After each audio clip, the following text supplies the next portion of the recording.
we're going to keep this gravy train rolling.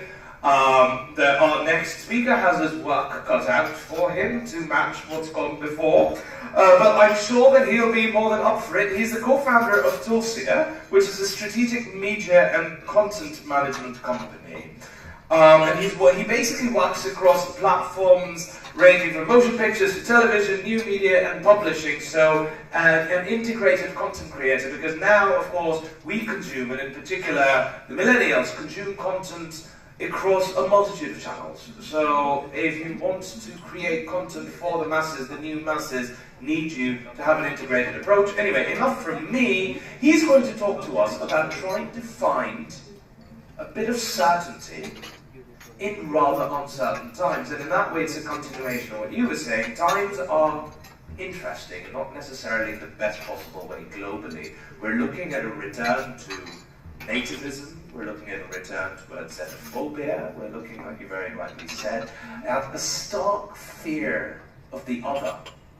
And, you were giving the example of India, but the fact of the matter is, when the most powerful nation in the world, that's been a superpower and a world leader for years and years and years, is demonstrating that to the rest of us. I think it enables all of us a bit of a free pass that if they're doing that, there's so many divisions there, such obvious divisions there, along skin colour, race, and whatever, why can't we do it as well?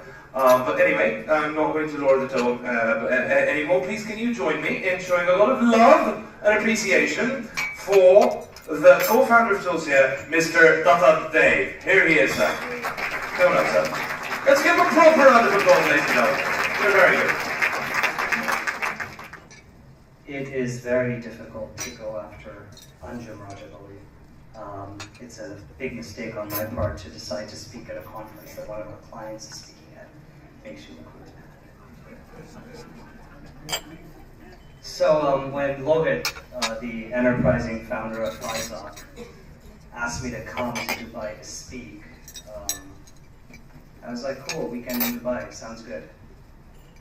Then he told me that I was going to be speaking in front of principals, and I got very nervous.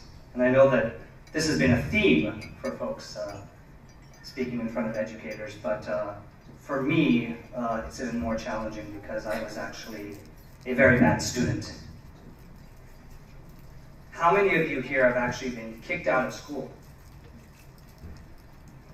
I have two. More than one, good. Except for me, it was preschool. I don't know if it was, what it was, but I just would not do well during nap time. And maybe it was, it had been 4 hours since I'd woken up and it was time to take a nap suddenly, or it was the fact that I was embarrassed of the fact that I might wake up to myself having relieved myself next to a bunch of 4-year-olds. Nevertheless, the principal couldn't take it and chucked me out pretty soon thereafter. So a lot of love for you principals. This morning I was thinking about the fact that it's been nearly 4 decades since I was thrown out of preschool. And I really got to thinking, how much has really changed? When I was thinking about this, I really thought that the easiest way to frame how things have changed is really through the way we communicate. I grew up in the 1980s in Los Angeles, and my mother in her Gujarati would write to my Masi on these aerograms. I don't know if you remember these aerograms, these pieces of paper that were also serving as envelopes. And I remember we glue them together and she'd be writing in Gujarati on the front, on the back, and the margins, just trying to use up every inch, every centimeter of the piece of paper. We'd stick on some stamps and send them off to Ahmedabad, and we'd wait for about a month until we heard back.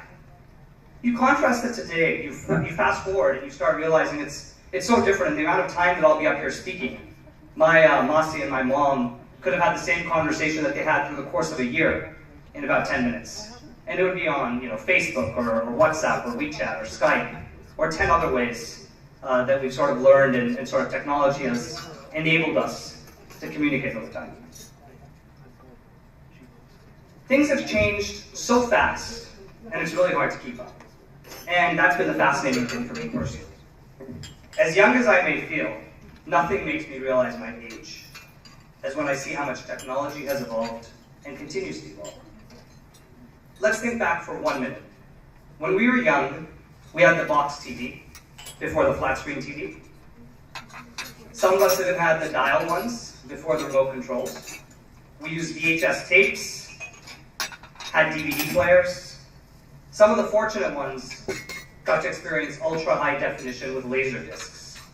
We dealt with landline phones, pagers, and cell phones. And today, there's Snapchat, Facebook, TBH, Instagram, Musical.ly, musical.ly, I guess. The list goes on. And when you step back, you actually wonder, how much do I really understand today's youth? And if we agree that children, the youth, are our future, then we have to ask ourselves a question. How much were we actually able to relate to the future? It appears to me that everything is so hyper-real. Everything is so much faster. From selfies, to snaps, to FOMO, which is fear of missing out, to YOLO, which is you only live once.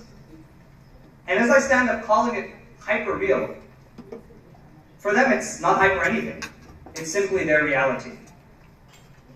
So what connects us still to today's youth? What remains the same? I actually feel it's the core experiences that we as humans have that transcend technology. After all, we all remember what it was like to be a kid and then to be an adolescent. If I think back to preschool days, I remember what it was actually like to accidentally wet the bed when I was 4 years old. I remember what it was like to deal with being asked why I was brown in an all-white school. I remember also what it was like when I would pick up the phone as a child and people thought it was one of my sisters picking up. Social acceptance, puberty, the fear of speaking publicly, these are all things, whether it's technology, Facebook, Snapchat, Nintendo, or not, we have all dealt with throughout history. And we'll continue to deal with these things in the future. So in this context, how can we think about the future of media and entertainment? The reality is the title of this talk, which is gone great. The future of media and entertainment, having certainty in uncertain times. It's not really true. There is actually very little certainty. So let's take a step back for a few minutes and look at what's happening. Netflix, who everyone has heard of, is a company which started as just mailing DVDs. And today it's become so powerful that the most traditional media companies are flailing to figure it out. Who would have thought that a company like Disney would be on its back foot because of Netflix, and thus decide to buy a company like Fox? And while we have one multi-billion dollar company buying another multi-billion dollar company with an estimated size of $65 billion, it's hard not to put that in the context of the Indian media and entertainment sector.